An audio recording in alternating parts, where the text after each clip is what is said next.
moving into all the areas of wellness to fill in a lot of the gaps that are there.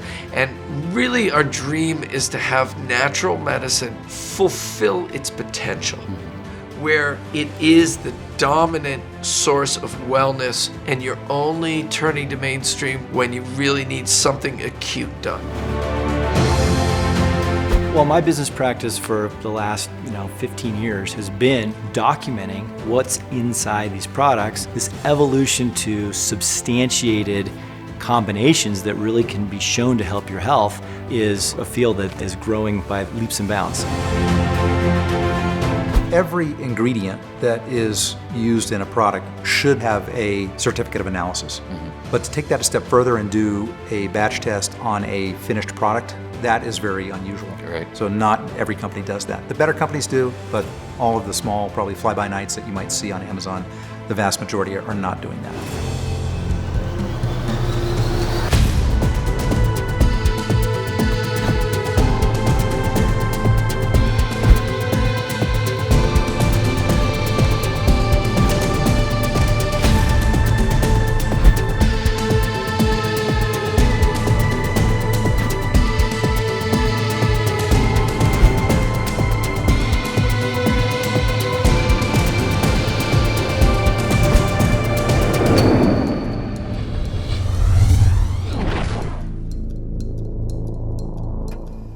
Hello and welcome to episode 5 of the Supplements Revealed journey.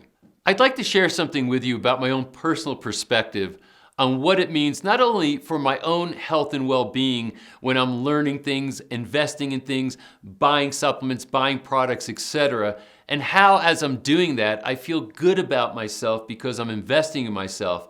But there's another facet to this journey that I want to share with you. When I learn things that maybe aren't directly applicable to me, or maybe they even are, but when I can share them with other people who need help, it gives me a fulfillment that's hard to describe.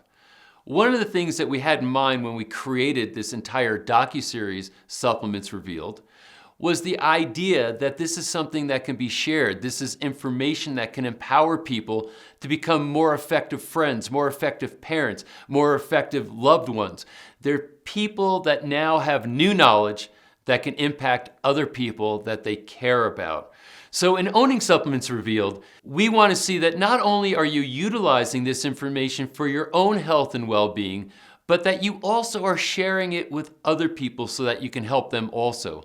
I happen to know that those kinds of exponential effects are what make the world a better place.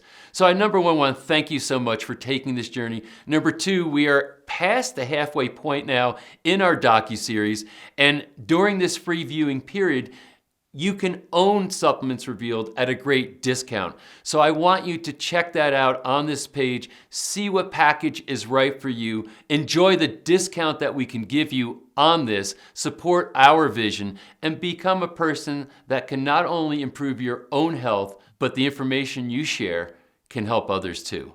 Episode 5, phenomenal, powerful episode. Let's jump right into it.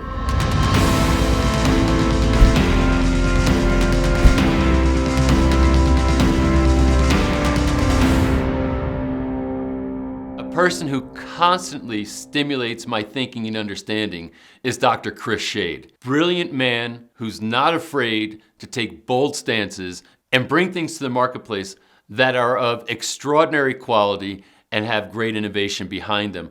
We cover a wide range of topics that are hot right now in the world of supplementation.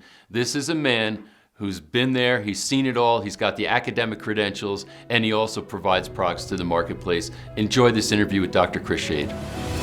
Dr. Chris Schade, very much looking forward to this interview and sitting down with you to talk about a subject I know you're passionate about, which is supplements, but also what consumers need to be aware of in supplements and what maybe some of the innovations are. So thanks for taking the time. Oh, absolutely. I'm always happy to talk with you and always happy to talk on cutting edge subjects where we get to voice things clearly. So let's start with your background. How did you get into this whole business? Oh, it's kind of funny. I was, you got to go back a while. I was I was a scientist, and I sort of lost my respect for science and its ability to really help people. I was an environmental scientist, and I realized that a lot of environmental science was just pretending to clean up pollution.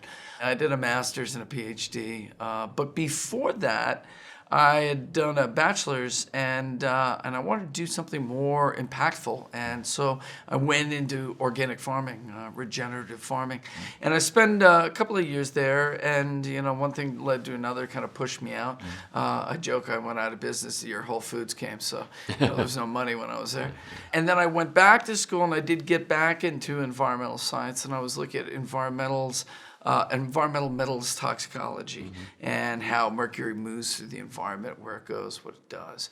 And I patented some testing technology there, and I wanted to take that and start a company looking at toxins in people and how to deal with toxins and control potential toxicity.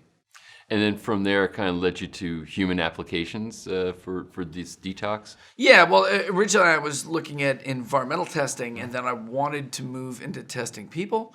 And initially, I was just looking at mercury levels in pregnant women and risk factors. But once you identify problems, you have to come up with solutions. Yeah. And so I quickly shifted into developing supplements for metals detoxification. How do I make things that spin the wheels of the detoxification machinery and get everything to come out of the body without using synthetic chelators? Now, you yourself had to be, I guess, for lack of a better term, a patient of this because you had mercury poisoning yourself. Oh, yeah. I had like 17 amalgams in my mouth. And during my grad school days, I was in a building that had massive amounts of liquid mercury spills in it that they didn't really know about or weren't really tracking. But when we went in measuring vapor levels in the ambient air, they were right on the edge of OSHA standards for chlor-alkali factories, which are factories that use pools of liquid mercury to separate salt into sodium and chlorine gas. And so it was super high levels in there. And then I have all these amalgams, and I decided to get all my amalgams out in one day and start using chelators to clean myself up. This is really where I figured out that I had to develop a naturopathic technique for detoxification, because the chelators are really wasting me out. And that was what led me into developing things for the glutathione system. And what really led me to where I am now as a bioavailability and absorption company, as well as a basis of detox, is that I needed to get glutathione into the body so that I could mop up all this mercury with glutathione. What does glutathione do? Well, glutathione is a tripeptide. It's 3 amino acids that you make in your body and link them together. It's your primary antioxidant in your body, but it's also one of the biggest detoxification elements. And in the context of mercury, you link glutathione onto the mercury to make a conjugate that's then recognizable by transporters that move it out of the cell to the blood, from the blood to the liver into the bile, and out to excretion, or through the kidneys. So the first part of getting rid of stuff is having enough glutathione to link it onto these metals. So it's interesting because, as a consumer might look at nutrition, very often what's marketed to them and what they see everywhere is based on deficiency, saying, you're lacking in this, and this, but there's a second side called toxicity. Yeah. And that's sort of where you started in the toxicity side. Yeah, I started more on the excess side, not your low in B vitamins or something. Your excess in these things that are distorting your natural vitality. They're holding down energy generation in the thyroid and the adrenals and the mitochondria, or they're distorting your neurotransmitters, distorting your hormones. They're keeping you away from your optimal. Right. And so my job is to get that stuff out. But in the case of mercury, where I need glutathione, you can't take a pill of glutathione. You have to, if you take a pill of glutathione, transpeptidases, enzymes in your GI tract, break it down into its constituent amino acids. So we needed a bioavailability cheat, some way to get in past the blockages to absorption. And so that led us to the use of liposomes and lipid nanoparticles. So you talk about liposomes and nanoparticles. Can you interpret what that means? So we have a molecule we want to absorb that doesn't absorb normally through the GI tract. And so what we end up doing is making something from a class called lipid nanoparticles. And the most common of these that we use is called a liposome or liposome. And it looks like a little cell. You use the same thing that your cell membranes are made out of, called phospholipids. And you make a little spherical vessel that's got a little water core in the middle, and your glutathione or vitamin C or lipoic acid is dissolved in there. And if you make these small enough, when you take them in the oral cavity, they start absorbing right through the oral mucosa into circulation. And when you swallow, they also passively absorb through your mucosa in your stomach and in your upper GI. And so you're able to cheat the absorption mechanisms that might need a transporter, and you're able to go in just spontaneously right through the mucosa. So it's sort of like these Trojan horses that you just put in there and they kind of find their way home without being recognized. Yeah. You know, I don't want to cast them in a negative light. No. They've got nice players inside, not soldiers, and they make it into blood and they make it into circulation, and then they slowly leak out their contents. But one of the interesting things is even then, so part of that is to get into the blood, but these also help get into the cell. There's something called a fusion where the phospholipids of the liposome mix with the cell membrane and bring those active components very close into the cell, and you can get a much higher absorption into the cell. So one part is the absorption into the blood, and the other one is into the cell. And in the end, that's what matters, right? It doesn't matter what you put in your mouth. It's a matter of what gets into the cell, right? Yeah, no, it really is. That's really the whole deal. So was it difficult to figure out how to have a liposome work with glutathione? I mean, how did that come together? That's a really tricky one. I mean, first there's just making liposomes work, and to make them work, they have to be in the right size range. They have to be very small, what we call nanoliposomes, where they're less than 100 nanometers, and they're a transparent emulsion. And so that's one part, but then you have to get the cell membrane chemistry right, and there'll be blends of phospholipids with other co-surfactants that enhance this absorption. But then for glutathione, you have to nail the chemistry of the aqueous solution there, and that's the ratios of water, ethanol, and glycerin to minimize the breakdown of the glutathione. I mean, this is a really big problem. And people will say, people make liposomal glutathione on the back. Oh, yeah, it's shelf stable. And you get a product and you go analyze it for glutathione levels, and you'll find, there's 50% of the glutathione, or 30, or 10. I even found one bottle with 2% of the label claim of glutathione left. Everything else was already broken down into other forms because it's a very labile, non-stable molecule. Now, I've visited your lab and I've seen kind of the testing equipment you have. So as you're creating these formulations, there's ways for you literally to test and see, okay, how stable is it? Is it holding up? Is what's going to be on the label what's inside? Is that one of the main things a consumer should be concerned with when doing their research to determine what product to buy? Yeah, they should be concerned with labs that take a lot of time to do this. And so there's stability of the liposome particle, stability of the whole solution where it's not separating and the lipids are going to the top or something's falling down to the bottom. The same concentration all the way through, that they've taken pains to look at the stability of the product over time, and they have that stability data to back up the shelf life of the product. And ideally, they've looked at uptake of the particles too, because just because you make a liposomal particle, everybody thinks, oh yeah, well then you have 100% uptake. And that's not true. They really have to be made right, the size, the membrane chemistry, and then you can demonstrate that efficacy with human studies of uptake in blood or CACO2, which are intestinal model studies, but some work has to be done to validate your particle system.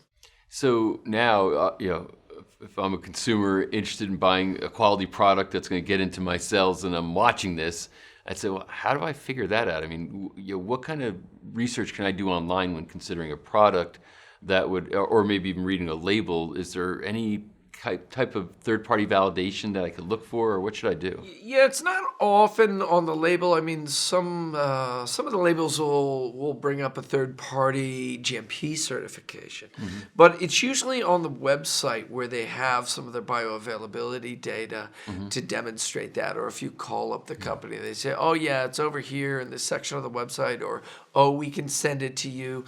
Or if you're at conferences and you're going to meet these different vendors, like if you're at Bulletproof or PaleoFX, you can go up to these booths and ask them for this kind of data. And a good group is going to be able to show you the uptake data that validates that it's better than a regular capsule type delivery. So with Quicksilver Scientific, your company, what kind of products do you develop? Like, what would you say the purpose of the company is? The purpose of the company is to constantly raise levels of health and vitality. We have an underpinning, a core competency around detoxification, and I consider that one of the pillars of a good health program, and knowing how the body is able to get rid of things. And so we have a great setup around that, but then because we got so good at the deliveries, we're expanding into all these areas of wellness where the delivery is a really crucial part of really getting the dream out of the supplement. I mean, we all remember when resveratrol came on the market, and it was like, oh, it's going to make us live longer. It's going to be like fasting mimicking. And it really just isn't, because it doesn't absorb that much. And so there's a lot of compounds that are looking for this absorption edge. And when you get that right, the product really sings and it starts to do something that it wasn't doing in a capsular form. One of the interesting things we're working on now is a aromatase inhibitor. Right now, there's a plague of men converting their testosterone into estrogen because of all the plastics and different toxins that we're exposed to that stimulate that process. And there's a compound called chrysin that in cell cultures was shown to inhibit this. And so all the bodybuilders would take it, but it never did anything. Because as part of its absorption, it's actually metabolized. So it's changed. And it's no longer even chrysin when it's absorbed. But in these nanoparticle deliveries, it gets absorbed as chrysin without being modified, and now it can do something that a capsule couldn't even do. So you had this fundamental competency in delivery in the detox arena, which is still critically important, that people, they need to focus on getting bad stuff out, not just getting good stuff in, right? I mean, it's really a big piece of the puzzle. And I know that you've created, basically kits even for liver detox and other such things, that are very popular. But now it's interesting that you're saying, hey, now that we've developed this core competency here, we can apply it on the other side of the equation. Yeah, and so we have immune protocols coming out the next year where we're going to have a lot of antimicrobials in these formats. We have a big hormone platform coming out. The chrysin will be part of that. Some hormones that we deliver this way. In fact, we have a whole testosterone delivery that will be licensed out to compounding pharmacies. And that'll be a real game changer where you don't have to do these injections anymore. You're not rubbing cream on that's going on to your kids and dogs. You do this once a day, pump, and whoosh. Just moves on in. And so we're moving into all the areas of wellness and to fill in a lot of the gaps that are there. And really our dream is to have natural medicine fulfill its potential, where it is not just an alternative to mainstream, but it is the dominant source of wellness, and you're only turning to mainstream when you need a hardcore antibiotic, when you really got to shift the needle, when you really need something acute done. Yeah, something more radical as an intervention, but otherwise shouldn't be necessary. Exactly. So there's a lot of, lack of a better term, scamminess in the nutrition world. I mean, you see infomercials, and again, I'm not sure, maybe some of them are valid products, some aren't. But so often you see, especially people who are critics of the industry, will talk about, you're wasting your money, you're literally peeing it down the toilet. Oh, yeah. And none of that stuff is really supporting you. So how do you try to separate, the valid manufacturers and brands out there versus these more scammy types? Like, is there anything people can look for? Oh, well. We don't have to name names, but yeah. Well, one area where you see a lot of this because there's so much money in it and it has low bioavailability is in the CBD market.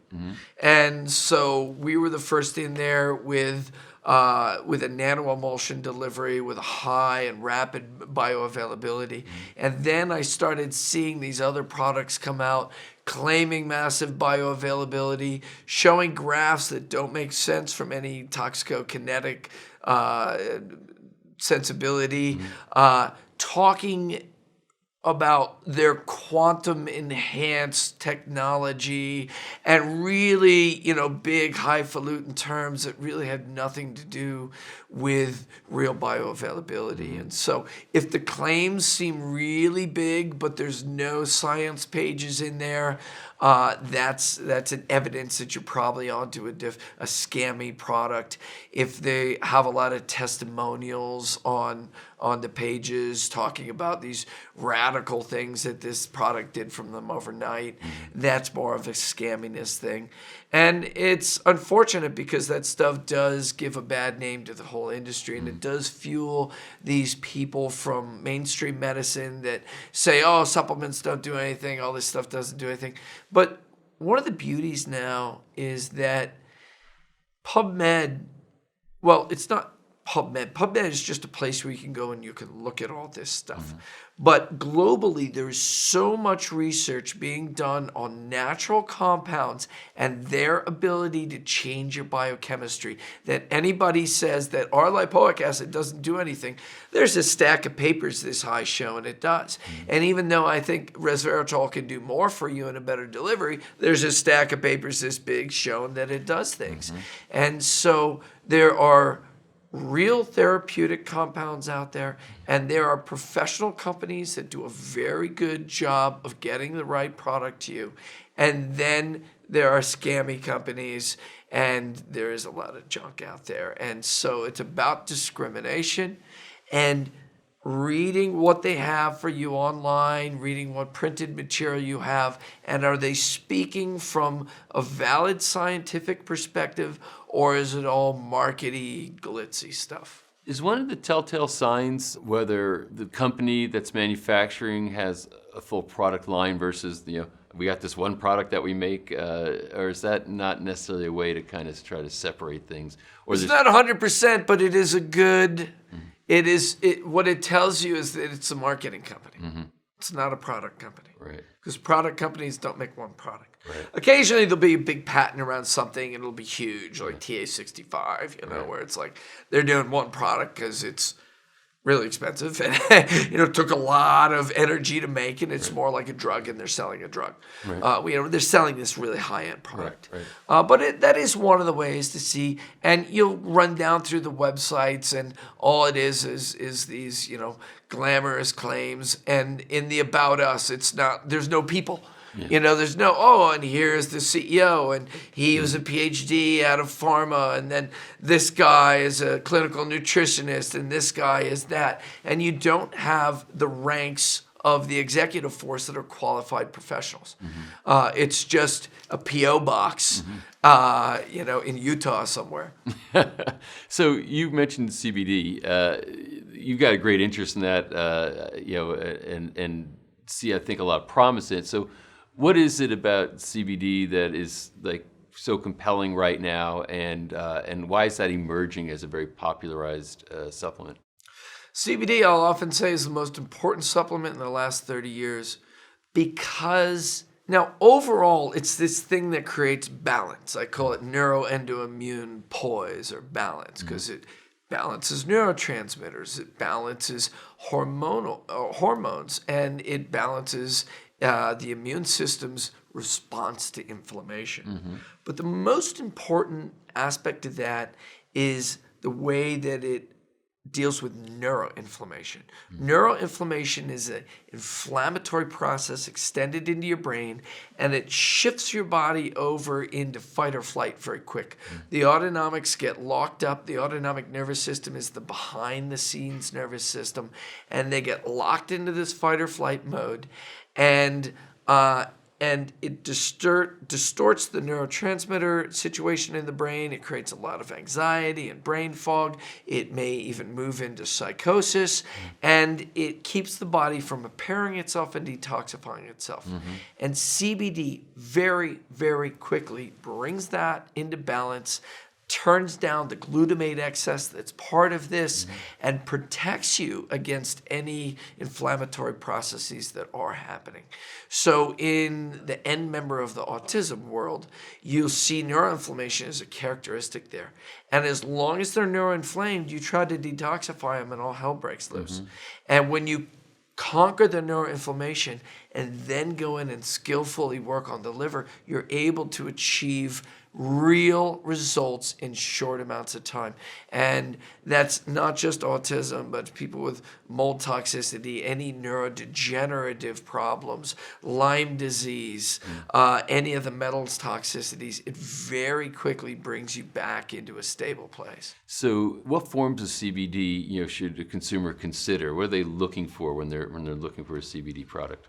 Yeah, so CBD is one of the things that's great for a high bioavailability delivery because it's very expensive and it's got a poor bioavailability of 6 to 10%.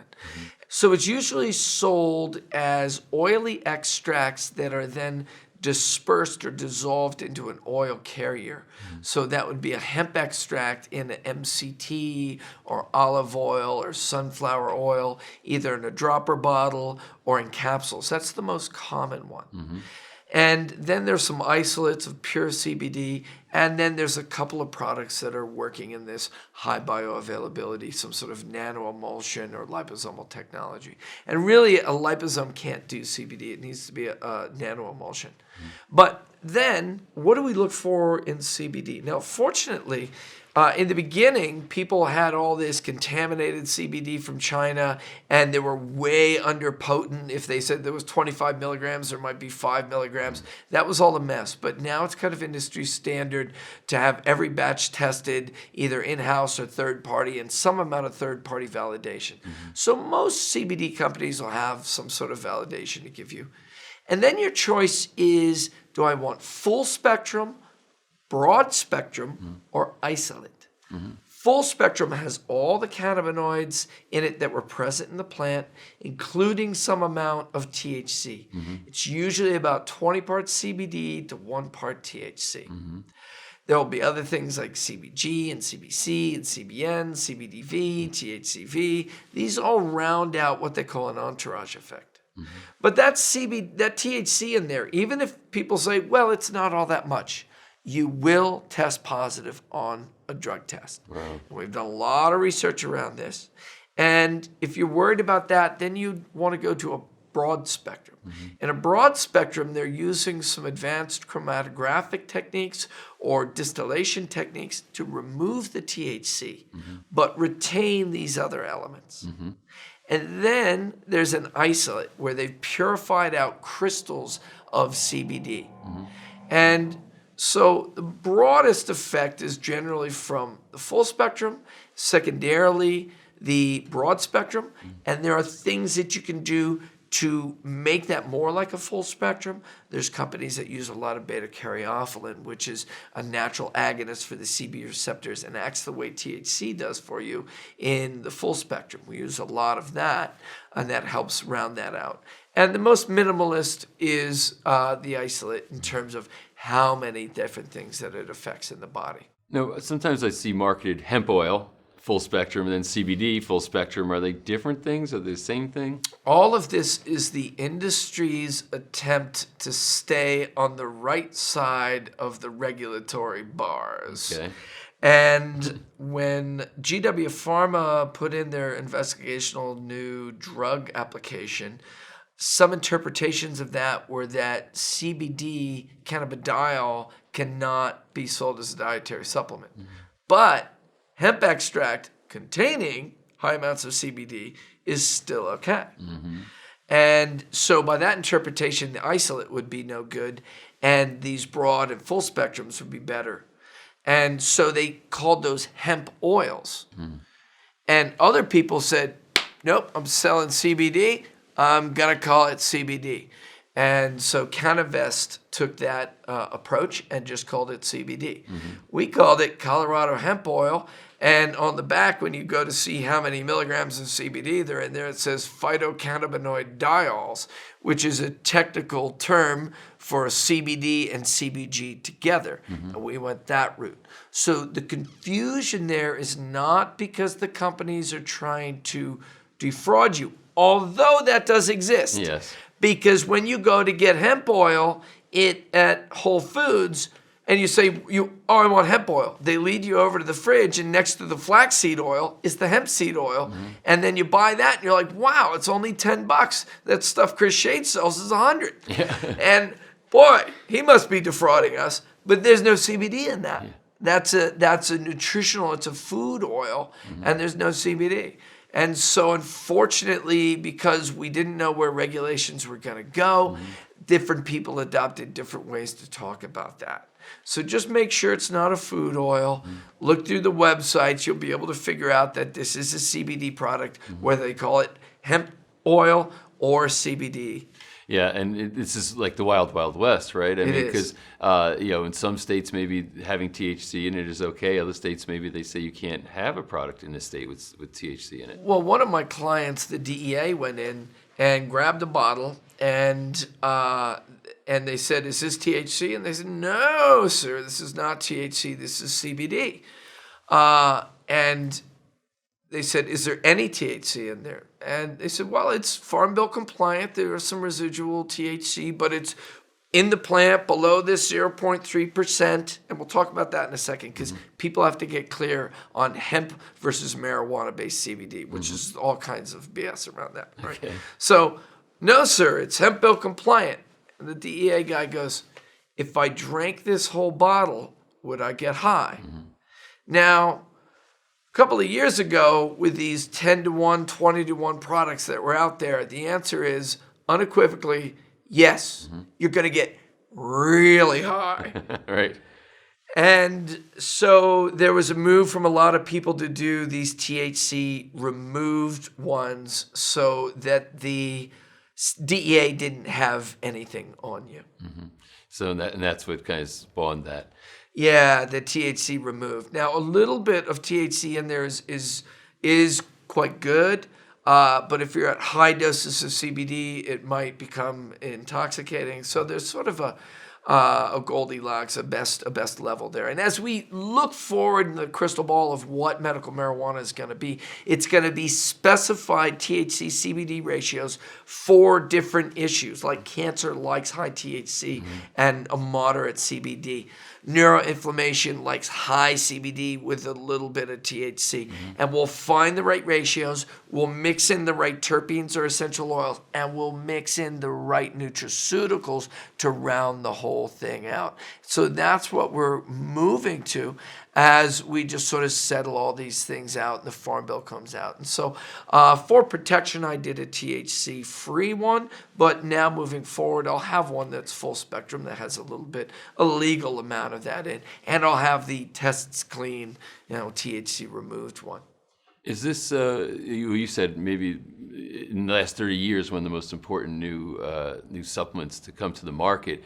And we've really seen there's this dogmatic attachment to, this criminal thought about marijuana or hemp-related things. And now, everything seems to be shifting at a radically fast speed where people are letting go of that and seeing the virtues. It just flipped around like this. Yeah. And I remember there was this point in time I'll never forget, and where I traveled. I did 3 trips in a row in like a week and a half. And on each one of those trips was a woman next to me, generally elderly, 60s, 70s, that heard me on the phone getting onto the plane or saw something I had, figured out what I was doing and what I had, and put their hand out and was like, I want that. And this one time I'm on the phone joking with my friend about cannabinoids, and I turn to my left and there's 2 ladies staring me down, both in like 60s. And I'm like, oh, this is Colorado, man. And the one lady says, what were you just talking about in milligram dosages? And I'm like, cannabinoids? And put her hand down. And the other woman did too. One had cancer, the other one had chronic pain, and they had heard that this could be the answer. Wow. And I'm like, it all just changed. Wow. It all just changed. And then I find my aunt has her own bottle, and like, you know, all my relatives are like calling me for it and stuff. I'm like, yeah, we're there now.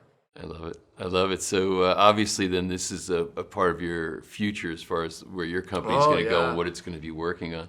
Oh, absolutely. And, you know, people talk about the entourage effect, you know, oh, you have to have all the aspects of the plant.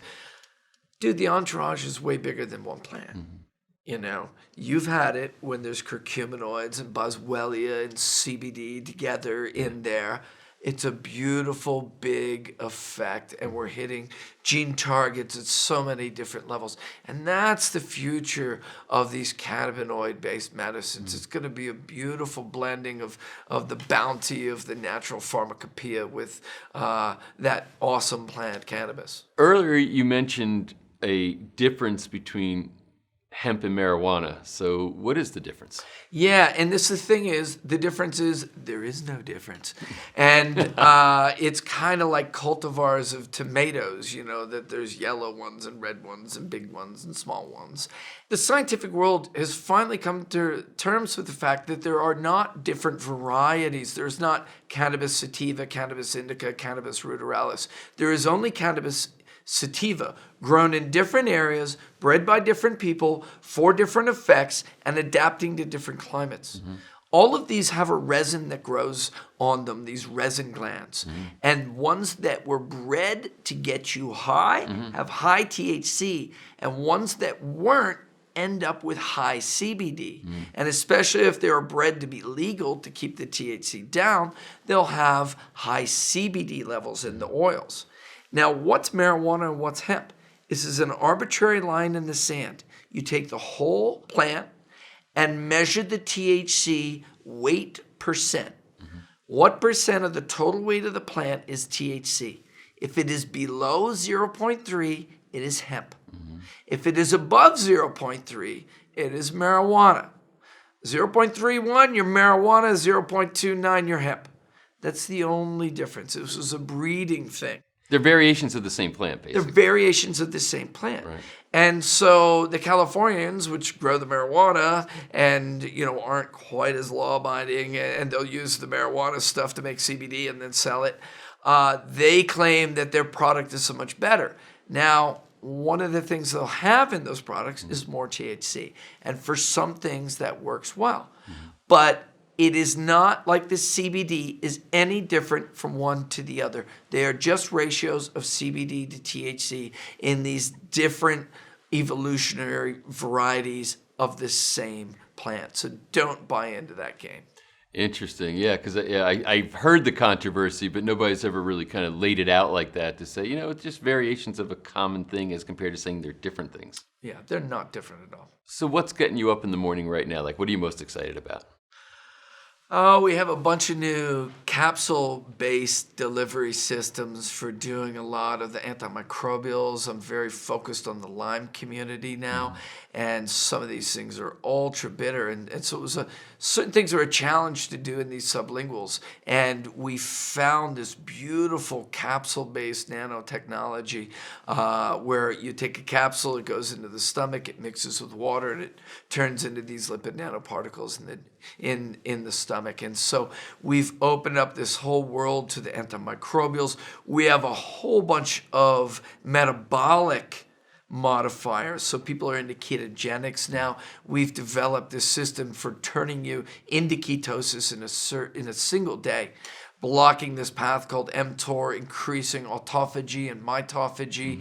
And that I mean, detoxifying, taking a toxin out is one thing, but taking all the damaged cells and damaged mitochondria and taking them out and replacing with new ones, that's a whole new level of detoxification. So we've got a series of products around that, and we've got these blends of cannabinoids with all of these other natural entourages. And so that's been a really exciting phase, and I've got a killer research team, and we're buying a whole bunch of new equipment so we can measure all over at where all this stuff goes in the body and really have the kind of data sets that the pharmaceutical companies have. So we really know what we're doing, and we can really, again, get to that goal of replacing that allopathic conventional model with this really high-end, very sophisticated model of how to use the natural pharmacopoeia.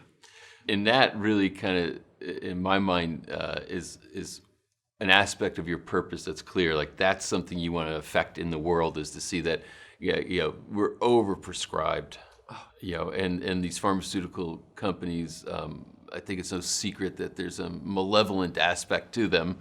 And the idea of saying there's the old "let food be thy medicine" concept, right, is saying that we get ourselves to health when we have challenges without these toxic substances. Yeah. And I think that's what it's really all about. Oh, number one is food. Number two are these medicines made from food. Mm-hmm. And then number three, when you're really under the gun, is you get one of those pharma things to, flip a switch quick. Yeah. Sounds like a good protocol to me. Yeah. Well, Chris, as always, really enlightening to sit and talk with you, and thanks for sharing so much here with our audience. Absolutely. I always love doing it, and I look forward to doing it again. How do you like the intensity of Dr. Shade? When he says something, he means it. Phenomenal context and information. Thanks for being here to enjoy this interview with Dr. Chris Shade.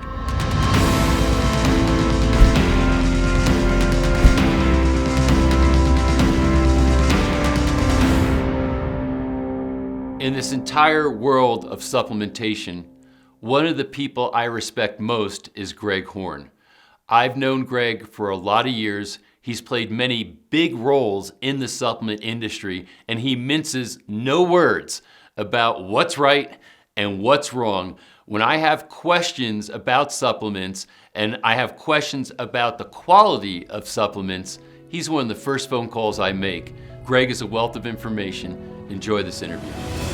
Greg Horn, out of all of these interviews we're doing for this series, I was really looking forward to this particular one, so thanks for taking the time. Thank you, Pat. And it's like hitting a moving target. It's like, okay, you're between here and there, gotta get to the airport, but here we are, so I'm really glad to get it in.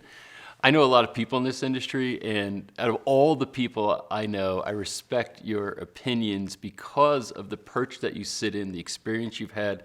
It's like the best opinion and advice I can get is from you.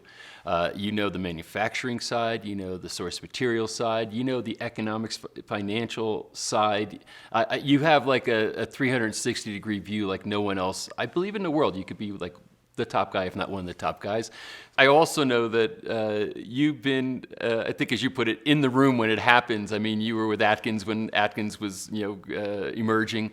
I think supplements that you designed and developed last year in the marketplace was over $1.2 billion that it's sold out there. So the scale of what you're doing is pretty significant, yet you're still like looking for the new things that are emerging in research and getting them into the marketplace. So I'm really excited to have this conversation. Well, thank you, Pat. We've had a lot of commercial success, but more importantly, we've actually helped a lot of people in natural and organic and in therapeutic nutrition really improve their health, and the proactive people you're talking about actually act on their good intentions and get something that gave them a good value and a good outcome. So let's talk about, a thumbnail of your bio, getting into this industry and the things that you've done. So I decided I wanted to go into this industry, the nutrition industry, when I was about 15 and a half years old, and I read a book called Sugar Blues, cut sugar way out of my diet, and felt so much better. And with that visceral confidence that you can only have when you're about 15 and a half years old, I decided I wanted to really learn everything I could about what you put in your body and how that's connected to how you feel and how you perform and how healthy you are. So that led me to a fantastic career in the nutrition industry, starting with a little company called General Nutrition Centers. Back when it GNC for sure. GNC, when it had under 1,000 stores. And I was there for 11 years, originally in charge of research and product development and marketing.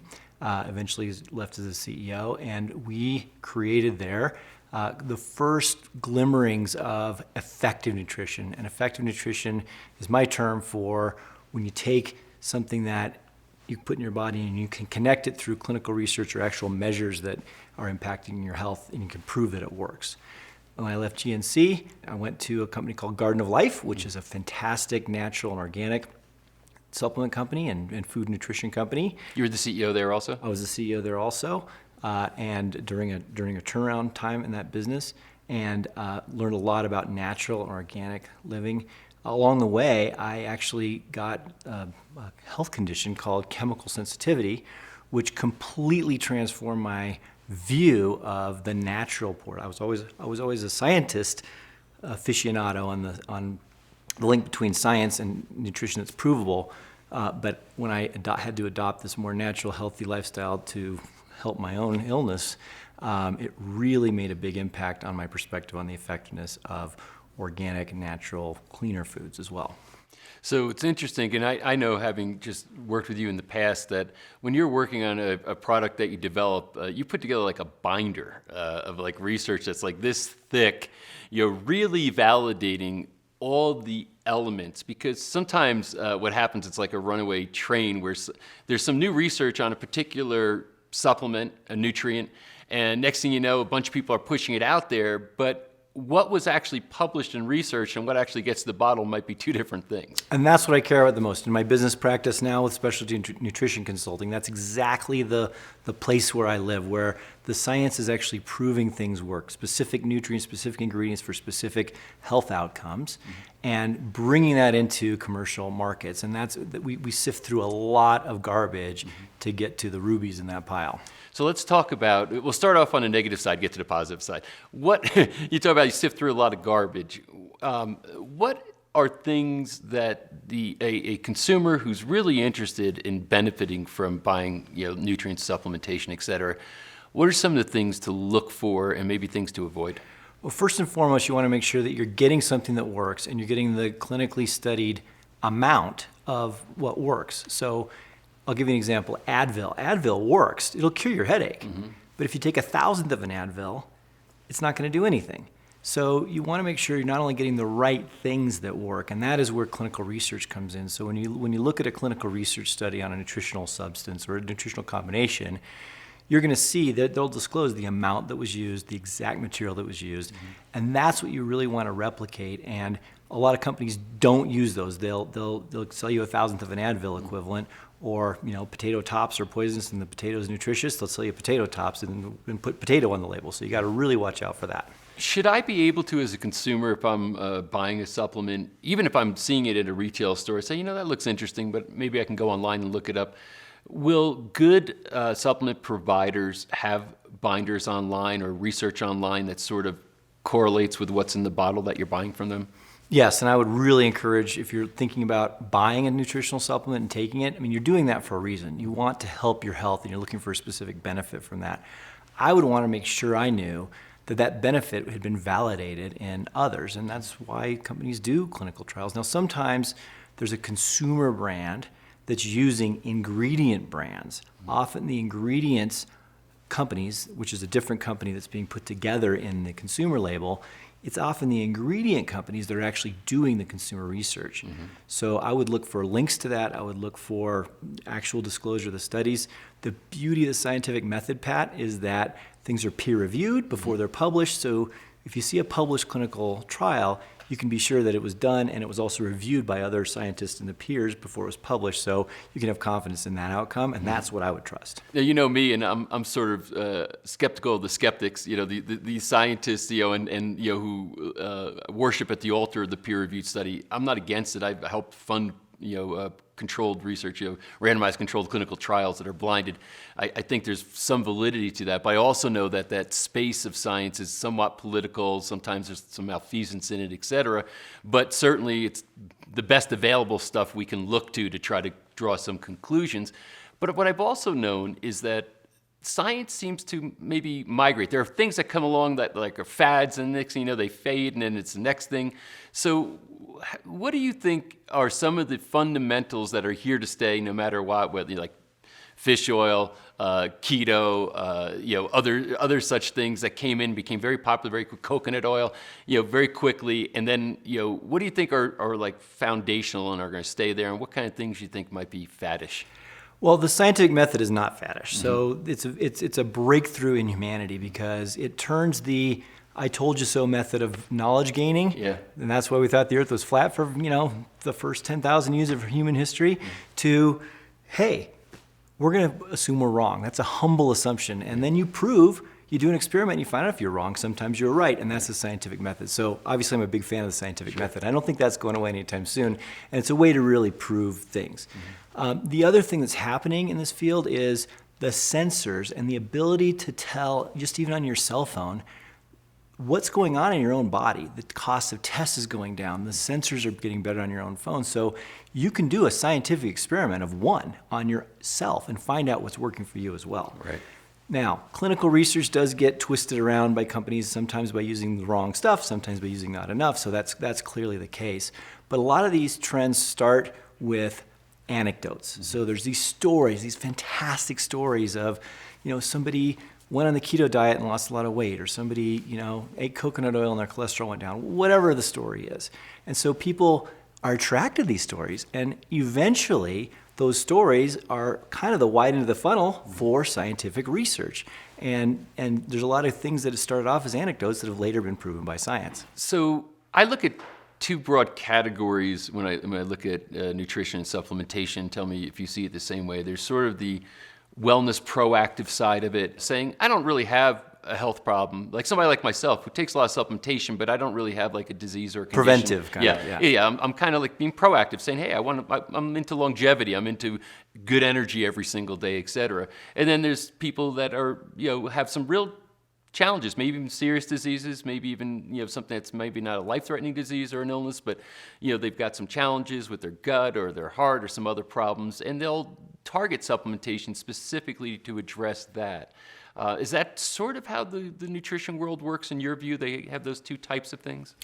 Yeah, it's pretty close to how I would understand it to be working. And if you think about what they share a proactive mindset. So those two groups, though, there's also people who are trying to improve their athletic performance or sports performance, if you want to add that as a third group. Yep. But what they all have in common is a proactivity. So when I was at GNC and you had a woman who's worried about osteoporosis and a bodybuilder who's trying to make the team and somebody who's trying to keep their brain sharp, like those people are very different demographically, but they have a very strong commonality in that they're looking to proactively help their health somehow, either to address something that's wrong. And they're going to do that through trial and error, and that's valid. That's a valid way. That's a scientific experiment of one. Right. If you think about the spectrum of food on one hand and pharmaceutical medicine on the other hand, proven RX drugs, for example, and you say, hey, there's a cherry, and somebody ate the tart cherry, feels like their inflammation went down and they feel looser or something, that's the beginning of kind of this area in between food and pharma. And my field, effective nutrition, is really closer to that edge where there's more clinical proof, but something can go from food into this kind of supplement area just when people say, let's find out what's in that cherry that's making people less stiff. Right. So I want to talk a little bit about maybe the more proactive approach, but then I really want to zero in on people who have specific health challenges that they're trying to solve through nutritional means or more natural means than, say, a pharmacological approach.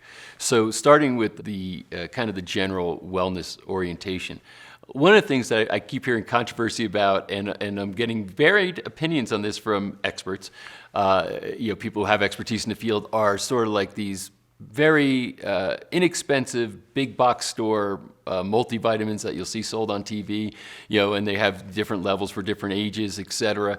Do you find that they're valuable, completely invaluable, or maybe somewhere in between?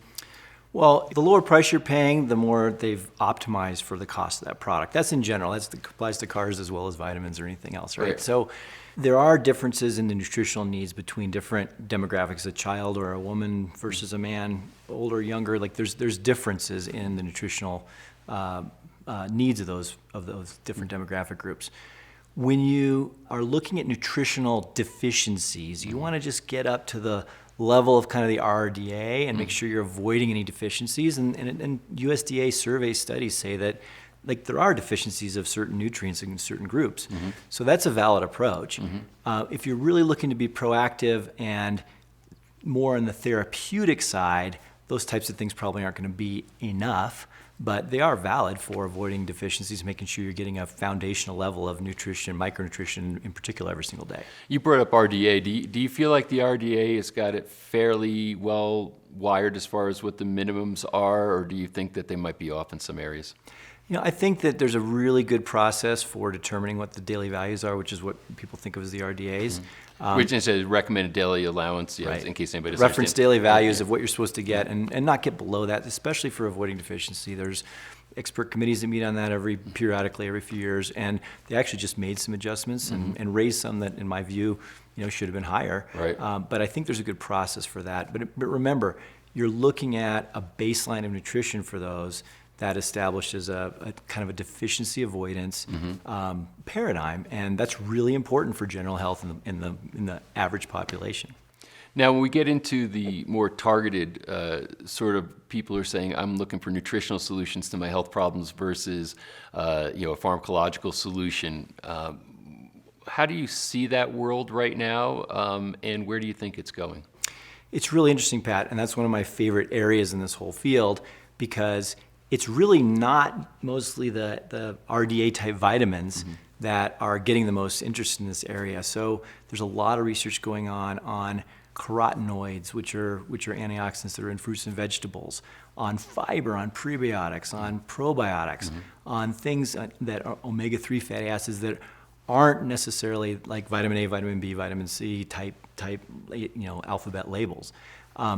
That is where it's really important, whether you're trying to be proactive or address a health concern, to understand what the research has really done on. Because there's a big difference between eating a carrot and taking, lutein for your eyes or something like that that's to avoid macular degeneration, which it's proven to slow. So that is where it's really critical. These non-ABC type vitamins is where it's really critical to follow the research. So let's say, I'm going to go into a couple of systems and you tell me what you think the prevailing wisdom is on this. Let's start with gut and gut health. People who just generally have maybe some, like an irritable bowel syndrome, maybe Crohn's disease, maybe GERD. What are some of the things that are showing promise in the supplement world for people who have those struggles?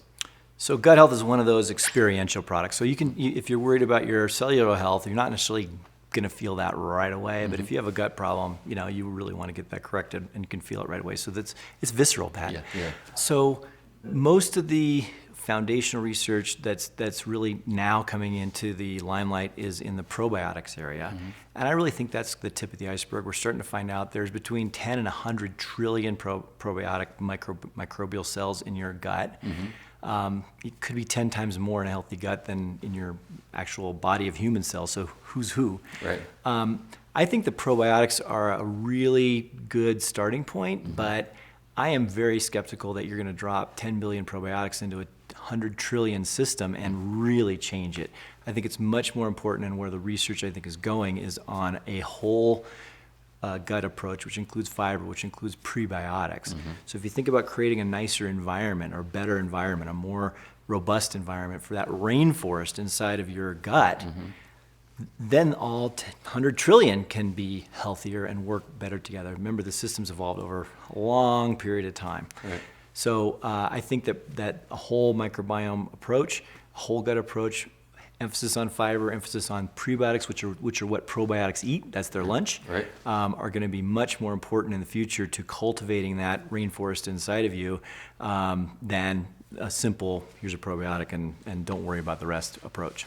Yeah, I mean, you can't, supplementation is not going to make up for inadequacies in what you're eating and your general lifestyle. Yeah, I actually recommend people rotate probiotics if they want to take probiotic supplements, so they can get a big diversity of them, but always eat enough fiber. I mean, in America, the average person gets about half of the USD recommended amount of fiber. It's 30 grams, and the average person gets about 15 grams. And fiber is also what keeps things moving, what your probiotics eat, and I think it's not only the key to a healthy gut, it's the key to happiness, actually. Yeah, well, yeah, indeed. and let's talk about something that you have particular expertise in also, since we're kind of talking about gut and microbes and all that kind of stuff. Fermented vitamins. I've seen a lot more of them where there's a fermentation process that's inculcated into the source materials that are going into the nutrient. Holds a lot of promise. You like that? What's your view on that? There's 2 or 3 different technologies that take vitamins and put them into a more body-ready matrix because they've already been kind of pre-digested by either a yeast and fermentation or a root of a plant or a berry of a plant or something. And I think those are very interesting. I think they are more body-ready. I think there's going to be a lot more research to be done to show how, exactly what the bioavailability increase might be. There's a few substances that have done that with.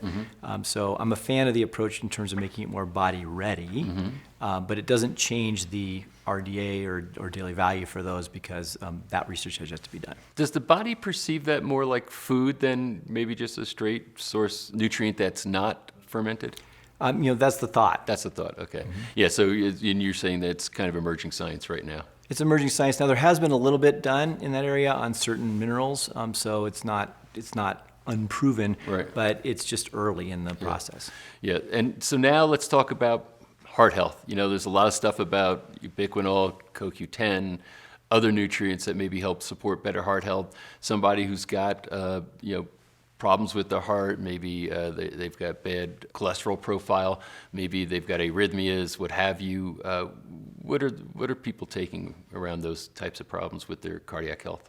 People take specific supplements to help both the energetic systems around the heart. So the energy factories in your cells are called mitochondria, and coenzyme Q10 is very important in having the mitochondria be able to make energy.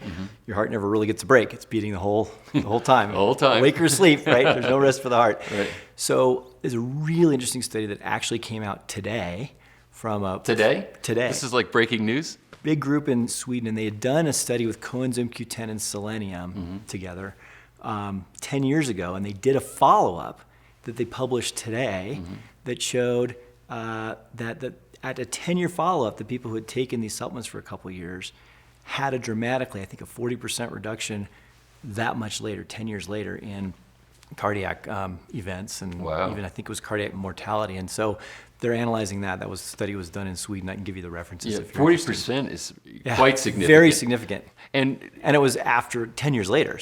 And there's this sort of very significant challenge from the pharmaceutical approach toward people who have high cholesterol, where they're giving them statins, which incidentally I think is a complete farce. And we don't have to go down that rabbit hole right now, but I think why statins are given and what they're claiming their benefits are not right. But putting that aside for a moment, there is also data saying that statins, have a depressive effect on coenzyme Q10, right? So is it especially important for somebody who's taking statin medication that they be supplementing with this? Yeah, absolutely. So I'm not a medical doctor, but the research is clear that statins deplete coenzyme Q10, period. That's clear. Which is taking the energy away from your heart.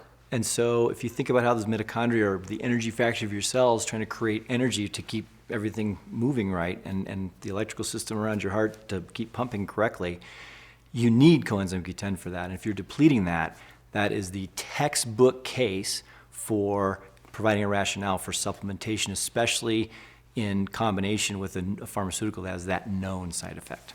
Yeah, so that critical one there. Now, you're talking about the mitochondrial health around the heart. I know that what's becoming extremely popular right now is, in general, mitochondrial health for the whole body. So are there other supplements people are looking to for, better energy and having their mitochondrial health improve? And that's one of my favorite topics, Pat. So this mitochondrial energy story is almost every cell. I think red blood cells are the only ones that don't have. Every cell in your body, except for those, has this energy, these energy factories in them, the mitochondria. And there's a lot of different theories of aging, but one of them that I think has a lot of credibility and a lot of promise is this mitochondrial your mitochondria get less efficient as you age. Keeping your energetic systems running is really important, and there's a lot of really interesting research. It's known that NAD, which is one of these chemicals involved in mitochondrial energy, declines precipitously as you age. So if a 6-year-old, they're always bouncing around, they have a really high level of NAD. We've all seen that with our own kids. Sure. But it's half that much by the time you're 30, and it keeps declining with age. So I am fascinated with this emerging research in the field of NAD precursors, which are simple metabolites of B vitamins The most effective one that I've seen research on is nicotinamide riboside, and it is phenomenal. There's over 160 clinical studies going on around the world just on that one substance, mostly in major medical labs, universities around the world, to see how we can impact these metabolic processes through mitochondrial energy and how it might have impact in various health systems in the human body. Well, I'm taking one of your supplements daily right now, and absolutely noticeable as far as my energy levels. I mean, I'm very sensitive with my body, and I could tell that that's working.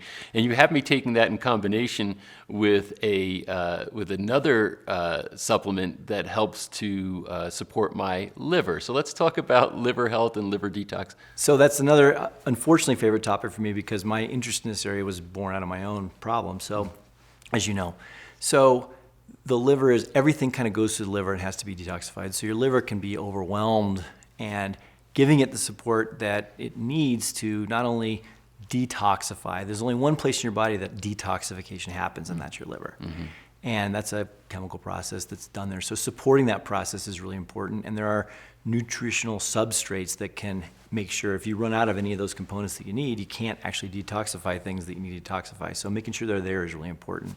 The other thing that's important is when you get in your gut, you want to make sure when the detoxified things are in your gut that they leave. Yeah. So that's fiber, and that's also some other nutritional substances like calcium D-glucarate that can bind that and make sure that it's leaving your body, not just getting reabsorbed. Yeah, and that's critical. And I guess there are known, published research that says here's the known combination of factors that have a particular effect on an individual. And I don't think you formulate anything where you don't find that kind of data before you put it together and formulate. Well, my business practice for the last 15 years has been specifically putting together clinical research around specific desired health outcomes and documenting with clinical research how what's inside these products affect the structures and functions of the human body.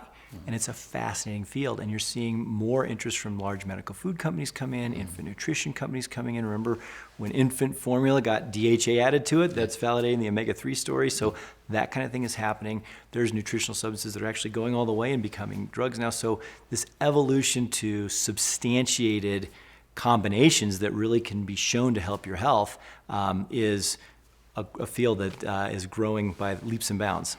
Yeah, and another part of what your expertise or where it lies is also creating the brand around it. And that's that's what I'm saying. Usually you got a brand person, you got a manufacturing person, you've got a business plan type of person, but somehow you've been able to integrate all these things together and really bring things to the market. And the other thing that I know about you is that you genuinely care about the impact it's having on people. I just happen to know you well enough to know that that's you're very purpose driven in that respect. So in a few moments, just kind of summarize for me what you think the future is. Is the nutrition and supplement industry, is that going to go to better places than where it is today, or you see it declining? What do you think the future is? Well, as you know, Pat, I'm deeply passionate about this intersection between nutrition and health and outcomes for people. I've had my own beneficial experiences from it. I've spent my entire career trying to bring these combinations to people. And you can't do that without putting it into a brand that they're going to be attracted to and buy and try, right? So it's all part of the same equation for me. I am very optimistic on the future of nutritional therapies, I'll call it, because I think that not only is there an increasing body of research showing that certain substances actually can have specific helpful influences on your health, but also people are now having access to their own measures. So you don't have to hunt and peck and try with no measures and just basing on how you feel these supplement additives to whatever else you're doing.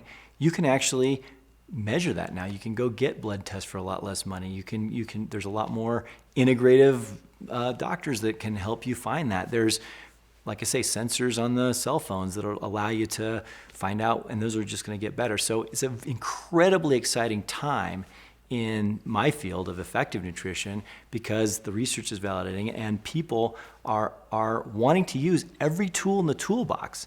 It's not necessarily one or the other. They might be on statin drugs and want to take CoQ10. They might have some kind of health challenge that they're getting medical treatment for, but want to supplement and give themselves the best possible shot. That's great, and I think that's just going to continue to grow in popularity as people are able to benefit from it. Well, I could say that, first of all, I love the characterization of effective nutrition, right? It's kind of saying, hey, this is what we do. We're not putting anybody else down, but this is kind of where we focus on what we know is effective. And I appreciate you taking the time and your very packed schedule to sit down and share all this wisdom and experience with us. And I'll look forward maybe to updates from you from time to time that we can share. All right, fantastic. Thank you for having me, Pat.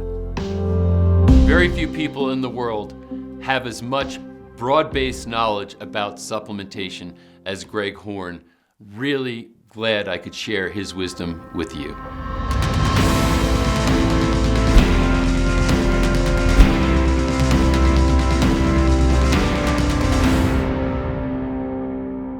You realize you're being marketed to constantly, right? It's very true of supplements. You should understand the marketing, because if you do, you're going to become a better consumer when making your purchase. Next up, we have Buck Rizvi, who comes from the marketing world in supplements, so he can give you some inside knowledge about how you're marketed to, what to look for, and what to avoid. Enjoy this interview. Buck, thanks so much for coming in and spending some time with us. It's my pleasure, Patrick. So tell us about your background. How'd you get involved in the work you do?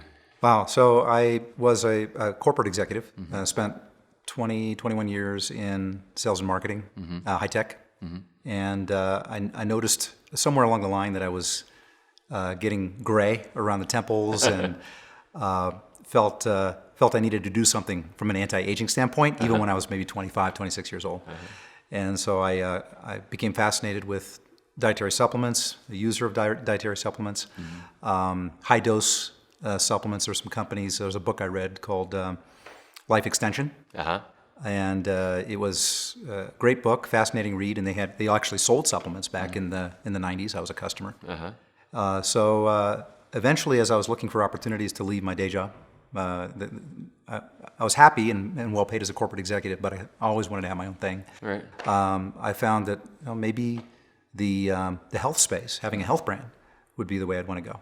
So I did some research, sort of as a side gig, as I was VP of Business Development for a software company in New York, and I was able to research, identify a market to go after in the digestive health space, get a product formulated, manufactured, and I knew something at that point about online marketing, so I could bring my skills about online marketing and apply that to this business. Right. And I got lucky, and I was successful really out the gate with that business. I'd tried other businesses before, so it was sort of like, wasn't quite an overnight success. Right.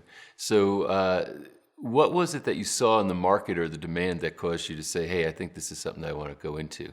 I was looking for a couple of companies that were selling multi-seven figures, if not 8 figures or more.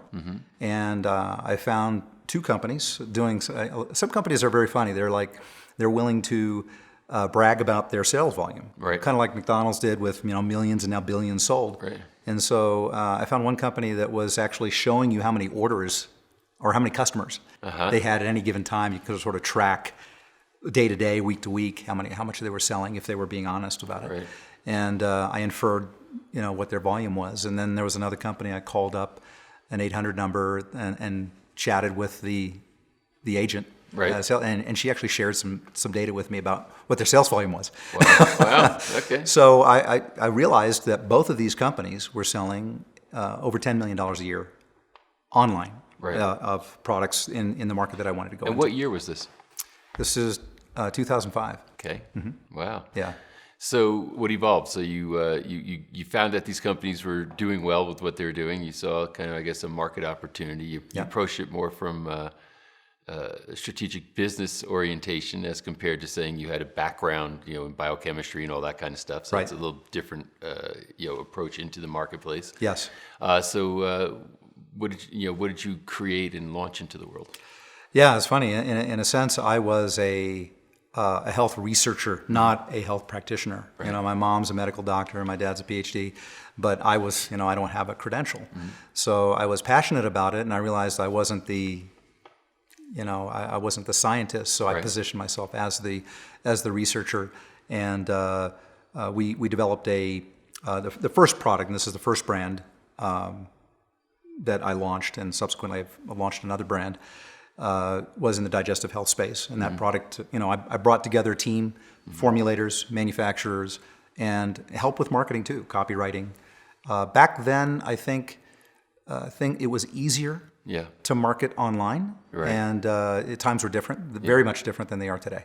The digestive health space is still very high demand, right? Yes. A lot of people very troubled. Microbiome, very popular subject topic right now. Absolutely. And we could talk about a lot of reasons, why people are having trouble digestively. Yeah. So now with all the research you've done, actually, bringing products in the marketplace, et cetera, what are the pitfalls? Like, what should people be looking for? Because there are a lot of, how can I put it, unethical players maybe entering the space trying to, get rich quick. And Yes. so what do people look for to say that they're not being scammed? So we pivoted a little bit because I think there's more knowledge about what the issues are with the digestive tract and the likelihood that some people have things like leaky gut, hyperpermeability, intestinal hyperpermeability, which is a mouthful to be able to say that, which can lead to inflammation and autoimmune disease. So disease really starts in the gut, in the digestive tract for a lot of these diseases. So I decided that this was something that we wanted to focus on, help people understand that this is a problem, and provide both a supplement approach and lifestyle education, because you really need both for this to work. And but there are problems with digestive health supplements, things like probiotics, and we've done a lot of research since recently in developing probiotics that will survive the acid in the stomach, that are effective for treatment of various issues such as comfort, weight loss, for example, and also helping heal the lining of the digestive tract. So one issue specifically with probiotics is organisms don't survive.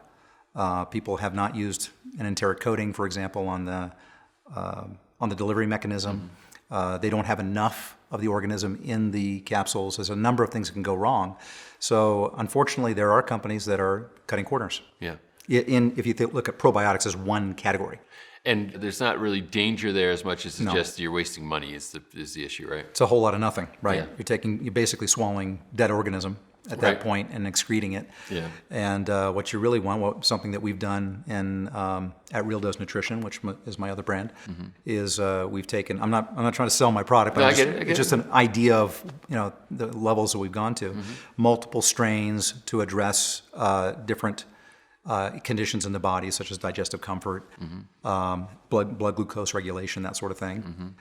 Making sure that we've stacked it with enough of the organism that if there's always some die-off when you take the supplement, and making sure that it's in the right type of capsule, enteric coating, which will survive the stomach acid and make it into the small intestine. That's another example.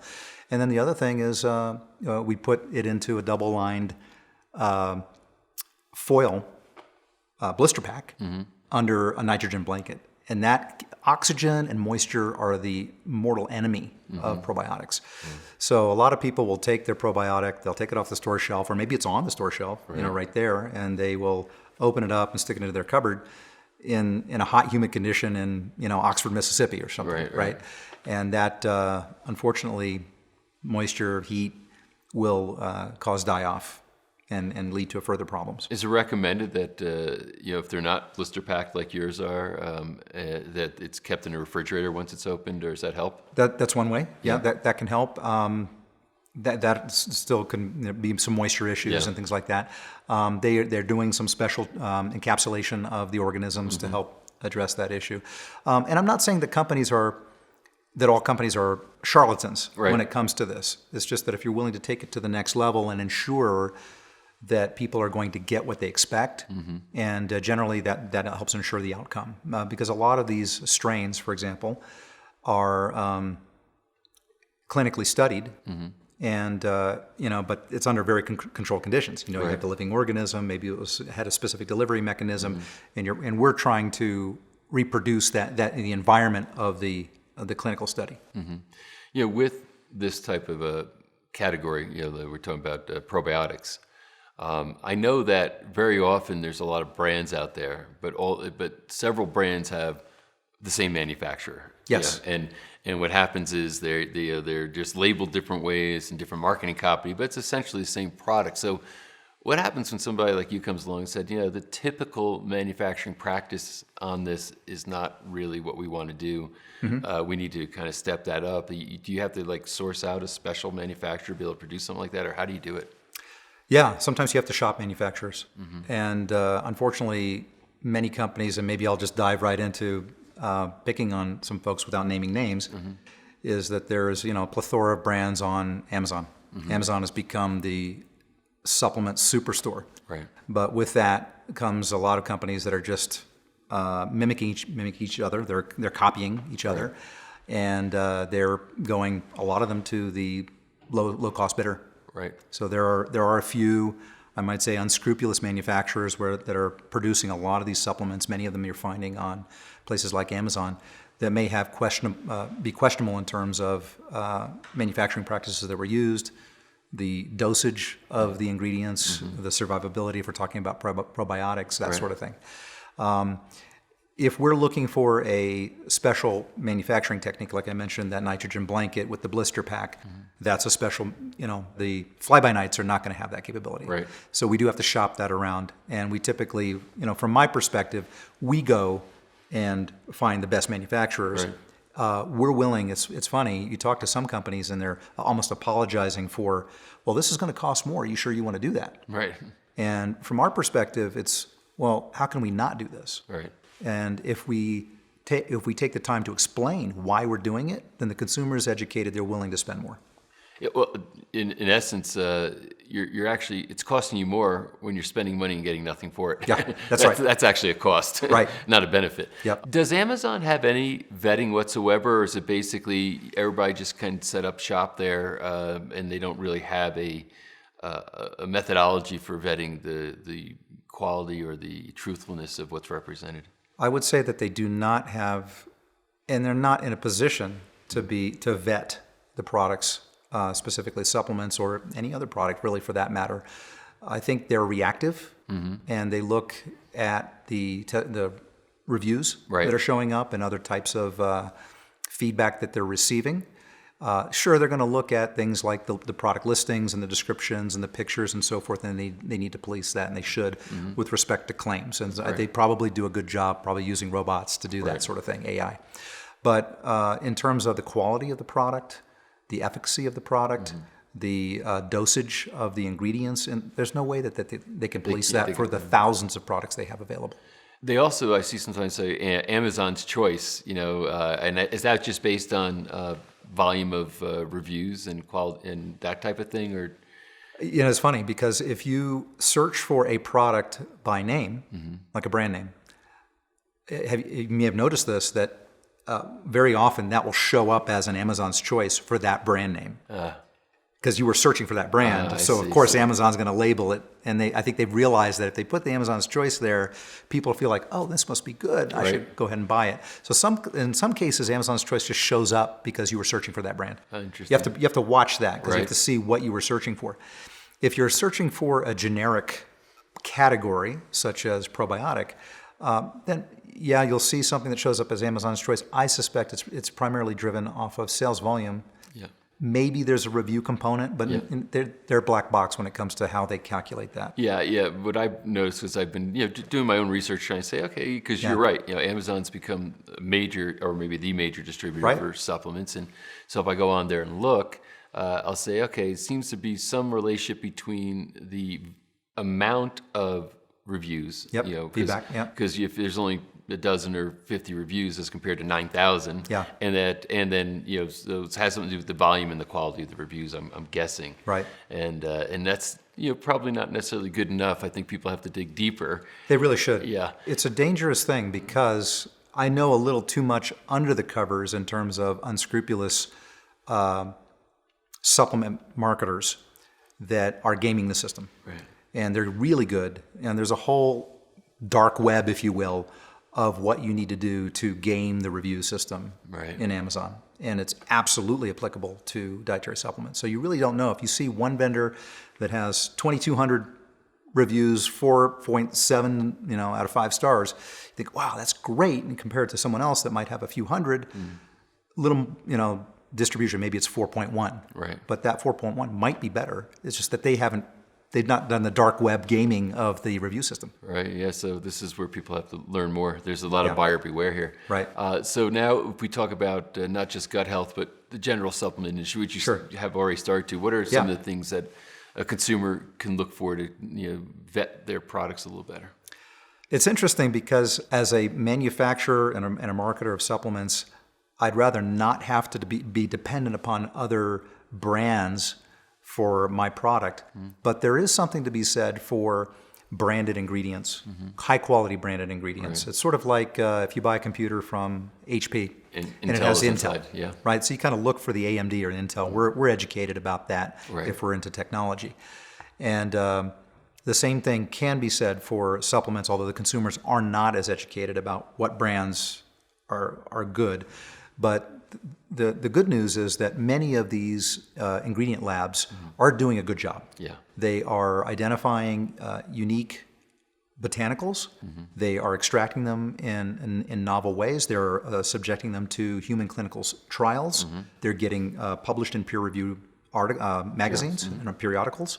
And so that leads to then substantiated health claims, which is always good, right? If you can substantiate something and someone can look at that article or maybe kind of a researcher vet it, it makes people feel better. And then for companies like me, I look for those types of ingredients. Generally, I look for more some newer entrants because I like to be first to market with some things. And I also look to have more than one.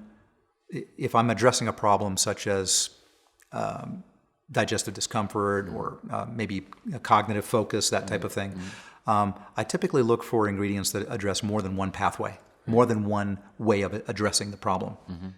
We sell weight management solutions at Real Dose Nutrition. Our flagship product has 3 different ingredients that tackle the problem from 3 different angles, and 2 of those ingredients are branded, like I described. Both of those branded ingredients have human clinical studies that show efficacy when it comes to weight loss.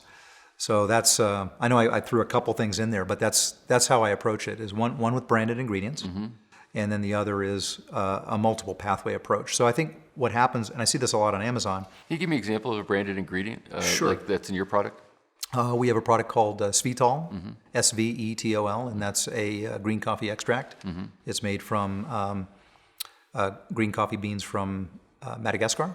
It's sort of a very unique type of bean, and then it's extracted in a lab in France, and then brought and sold in the United States to companies like us that incorporate it into a weight management solution. So because it's guaranteed to give you this same dose as used in the clinical study, you're very likely to get the same blood sugar regulation, the same weight loss benefits, et cetera. And consistency is an issue, right? Because if source elements are shifting, if it's like the shifting sands of what's going into a bottle, then you might get good results from one bottle, and then the next one not so much. I mean, I hate to pick on Amazon, but there are some good examples. I think I read an article that said maybe 25% of the products on Amazon are Chinese knockoffs. I don't know if that's true or not, right? But you have to believe that some of these things are also permeating into the dietary supplement space. And so when and the same thing happens with botanicals. So we use an ingredient. I'm going to use an example: Rhodiola rosea. We source ours. It's a very expensive ingredient, and it's a couple $100 a kilogram, something of that nature in terms of cost. But you can get that same one ingredient from the Altai mountain regions of Russia, which is where we get it. And rhodiola grows at high altitude. It's a very hardy plant, and that's what gives it its health benefits. But you can also get it. You can get Chinese versions of this ingredient. And I'm not trying to pick on China, but unfortunately, there's a lot of shenanigans going on coming out of there. And you can get that instead of $200, you spend $30 per kilogram. Which do you think is going to give you the action? Of course, but both bottles are making the same claim. Of course. And that's It's what rhodiola makes- rosea. Yeah. Right. So that's what makes it difficult. Yeah. So this maybe ties in. So what's the story behind Real Dose? I mean, why did you select that brand, and what's its mission? So Real Dose Nutrition is, our tagline is the right ingredients at the real dose. And the mission really was to address the shenanigans that I mentioned have been going on in the dietary supplement space, where people are making health claims that are not substantiated. They are claiming to have ingredients in their products. Sometimes the ingredients are either not there. There's a term in the industry called pixie dusting, where they sprinkle it on and say it's in there, but there's not enough to provide any benefit. Maybe you can test for it, but it's not there at a significant dosage. Right.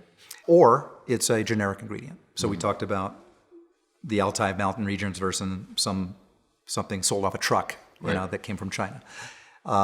So we wanted to address that specifically by having products that multiple pathway, certainly that work.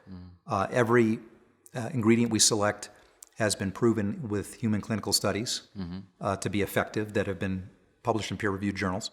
And we include the same dosage as used in the studies. And I was saying that's probably the key. That's the key. Real dose. Real dose, right? Yeah, because you find that particular nutrients are popularized based on research that might emerge, and then there's a kind of a gold rush, and the opportunity hounds are going in saying, okay, I'm going to say I've got this ingredient in here, but it doesn't reflect what was actually published as far as the dosage that was used. So that's why that's the thing that you said, hey, this is the thing that we want to focus on. Right. You can be guaranteed that you're going to get the same result as was published in the study. Yeah. And then we take it a step further. We do, and I think this is something that really where the industry needs to head as a whole, because the industry, I know the FDA and the FTC do police the dietary supplement space, but a lot of it is self-regulated. Yes. And if we do things such as batch testing of our products to make sure that they're free of contaminants and that they have the dosage that we're indicating on the bottle, that would go a long way to addressing issues. What percentage of the industry would you say does that? Small fraction. Really? Small fraction. Yeah, oh yeah. I'll take that back. Every ingredient that is used in a product should have a certificate of analysis. And so that's an industry standard. But to take that a step further and do a batch test on a finished product, that is very unusual. Right. So not every company does that. The better companies do, but all of the small, probably fly-by-nights that you might see on Amazon, the vast majority are not doing that. And that's the outcome, and that's what's actually going in the bottle that you want to be testing, as compared to saying the source before it gets manufactured. That's right. Two different things. Yeah, and even those could be rubber stamped. You don't know. Yeah. So it's really interesting, because I think there is this misinformation that's promulgated. Yeah. That the nutrition industry is unregulated, which is not true. I mean, Right. we've had several conversations now through this process that there's an extraordinary amount of regulation, but within the confines of that regulation, there's still a lot of wiggle room, I guess. Yes. And that's why it's just not as cut and dry as one might think, as far as, oh, I'm told I should take this particular nutrient, I'll just buy the cheapest one I can find. And Should work. Yeah, it should work, and not at all. And at the same time, just because you're spending more money doesn't necessarily mean that this is a great product. Absolutely, yeah. So it's and what I've been trying to do in part, through the course of this project, is saying, okay, so now the consumer is going to be able to know how to navigate these waters and get there, and it's just not that simple. It isn't that simple. And I tell you, if you're walking the store, I remember going from 2005 to today. Yeah. And, back then you'd find a tiny little supplement aisle, maybe, in your grocery store, and now they're just massive sections, right? So if you're buying your supplements at Costco or Walmart or your local pharmacy, it's tough. It really is. And the sex appeal of the packaging usually is what drives the visual aspect of it, as opposed to what's inside and whether it's been tested. Yeah, and that's good branding, and exactly, they say they'd rather spend their money outside the package, because that's what's going to get it to sell as compared to inside, which is what is going to matter. Now, what's interesting is that the online growth of the dietary supplement space has both a good side and a bad side, right? So we talk about the Amazon issue. But there's also, for companies like A Real Dose Nutrition, an opportunity to educate, to tell a story, not be so much focused on sexy packaging, but to get to help the consumer make a wise decision. And that's what we focus on. I see a lot of other brands doing the same. I think that is a bright spot in the space.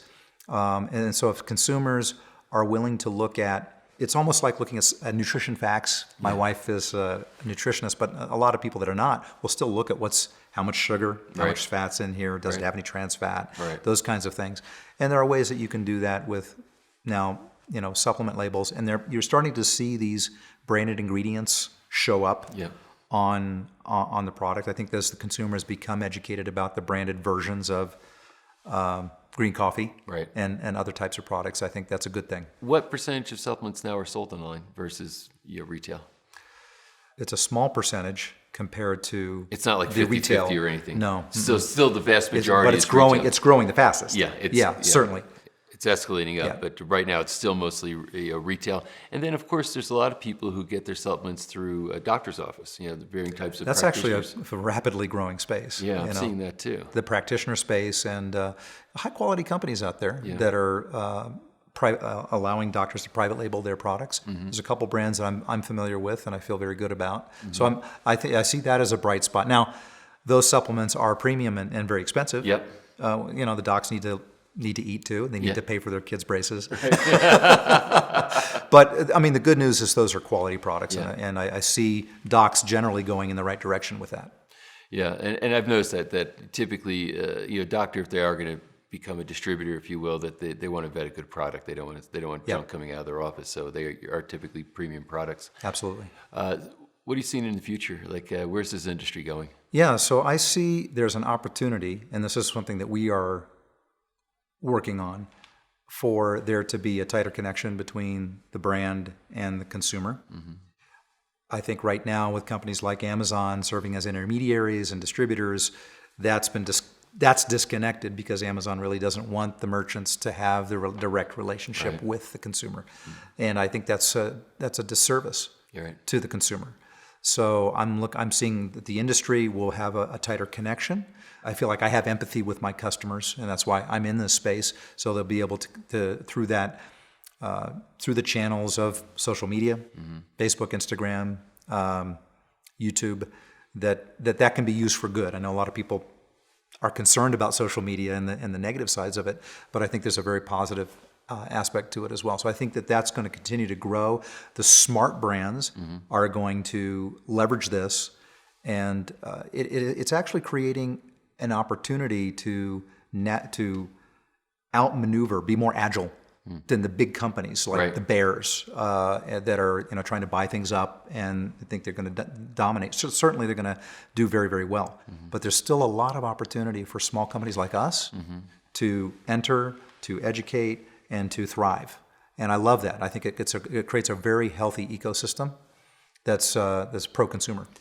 Should a consumer of supplements feel something? Like a lot of times they're saying, well, I just want to stay healthy. I'm proactive, and I take whatever I take. Should they actually feel something, or that's like usually the controversial question. You should feel more energy. You should feel this. You should sleep better, etc. What are your thoughts? So that's actually a little secret of if you're good in the dietary supplement space and you're developing. I have a philosophy of, if I'm developing a product that I'm going to spend money to market as a sort of a front-end product, as a flagship product for my brand, then I'm typically trying to address I call it a house on fire problem, like something that someone really wants to solve. This is joint issues or focus, memory, heart issues, those kinds of things. And but in addition to that, I do like to have, and the industry calls this experiential. You like to have something that people are going to feel. And that's actually a little secret of some now you have to watch that, because sometimes the supplement companies will put in things that are really, maybe unnecessary, like caffeine, a stimulant. It's like, oh, I feel the zip. I'm going to take this. Sometimes they overload it with B12 and it becomes like an energy drink, things of that nature. Should you feel that? I guess it depends. You're right. We like to use ingredients. I mentioned the rhodiola rosea, which is an adaptogen. That's really not a stimulant, Right. but you will feel an energy boost. You will feel a mood boost. We feel like ingredients like that have a great place in products like ours. So used responsibly, yeah, I think you could formulate something that gives a benefit for the condition you're addressing, Right. and allows people to feel the experiential. Yeah. So here's the problem. Every time I have somebody sit down and tell me about their product, what they formulated, or varying, individual nutrients, or whatever, it's like, oh, I got to take that. Oh, I got to take it. I could literally Now take... you're adding to your list. Yeah. It's like, the list keeps growing every conversation I have. Because great stories and great logic and I'm somebody who kind of knows about this stuff, so it's not like Sure. I'm walking in ignorant. I mean, I was taking vitamins when I was in high school. Yeah. So this is like an interesting thing. So now, what do you take? I mean, Yeah. so I walk in. I'm pragmatic about it. Okay, yeah. so what do you Very. take? And it really started with, I mentioned, with the life extension book that I read and the use of some megadoses of some vitamins. My favorite go-to, and is this camera rolling? Yeah, it's rolling. One of my favorite go-tos, and as a supplement manufacturer and marketer, it's kind of interesting because this is very, very inexpensive, is I will take enough high-quality buffered vitamin C that I don't have any digestive discomfort. And I've done that for years. So for me, that's about 6 grams, 6,000 milligrams of vitamin C. For other people, they might take a higher dose. Right. So that's as a foundational thing for me is I will take high-dose vitamin C. And I've done that as a way to, I was in the military before I got into technology. I've ridden myself hard and hung myself up wet too many times to count when I was younger. And I felt like I needed to do something to counterbalance that. And it's interesting, I've done things such as had an EBT heart scan, if you're familiar with that, and checked my calcium score, which is zero. Which is impossible given my previous lifestyle. Just doesn't make any sense. What do you attribute that to? I can attribute that possibly to this protocol. So vitamin C, foundationally, a high quality multivitamin, multimineral certainly. I take a therapeutic dose of omega-3, total omega-3s, EPA, and DHA. So for our product, we recommend at least 2 to 3 grams of total omega-3s per day, so 2 to 3,000 milligrams. And I do take vitamin D. I think people do need to have enough vitamin D just to kind of keep their immune system boosted. And I do check my vitamin D levels. So I take 2 to 4,000 IUs of a D3 a day. I would say that's my core. Those are your staples. Those are my staples. I mean, you can do other things to take cognitive, but if you take that foundationally, I found that serves me very well. So, Buck, I really appreciate you, sharing your story, not only your story, but your expertise and sort of some of the personal sides of what you're doing personally in this realm. Thank you, Patrick. It's always fun to share that. Yeah. It is. It's really great conversation, and it's just it's interesting just to look at this whole world and this sphere, and people have this quest to want to live healthier and be better, and trying to sort this stuff out is not necessarily easy. So I appreciate you helping us help them. Well, thank you for letting me share this story, and even if it has a minor impact on the people watching this, and helping them take. I hate to use the trite phrase, take control of your health. Yeah. But I think I've felt like I've taken control of my health. I'm 54, but I really feel better now than I did maybe when I was 30. Yeah. And I want the same for everyone else. That's excellent. Well, thank you so much. Thank you. We are bombarded all the time with information and marketing, and we need to know how to sort that out.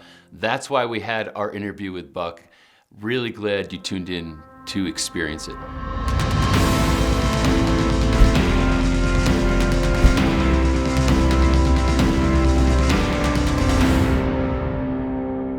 Congratulations, you've made it past the halfway point here in Supplements Revealed.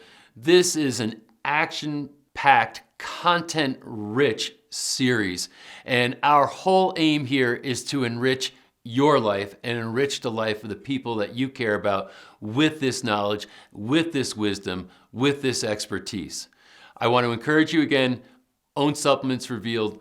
support our mission, enrich your life, help other people. This is something that we feel very excited about, and during the free viewing period, which we're still in right now, you can get it at a very, very steep discount.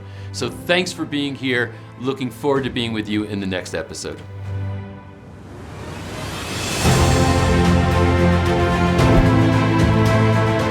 Hydrogen gas can have a therapeutic effect in essentially every organ of the human body. There's been over 170 different human and animal disease models that have been used to study the effects of hydrogen. They compared head-to-head with an approved medical drug, and they found that hydrogen gas inhalation was actually more effective than the approved medical drug. I think that naturopaths and holistic medicine and integrative MDs are really starting to embrace what they weren't embracing in the 80s, which is, okay, how do we fuel the body, feed the body these 2 or 3 dozen macronutrients, and then kind of sit back and let the body do its thing from there. Regulation, by definition, is looking through the rearview mirror and fixing problems from the past. So what's happening now is that there is this growing distance and separation between current policy and actual practice in the real world. If we're going to propose or deal with the regulation of these products, what are they?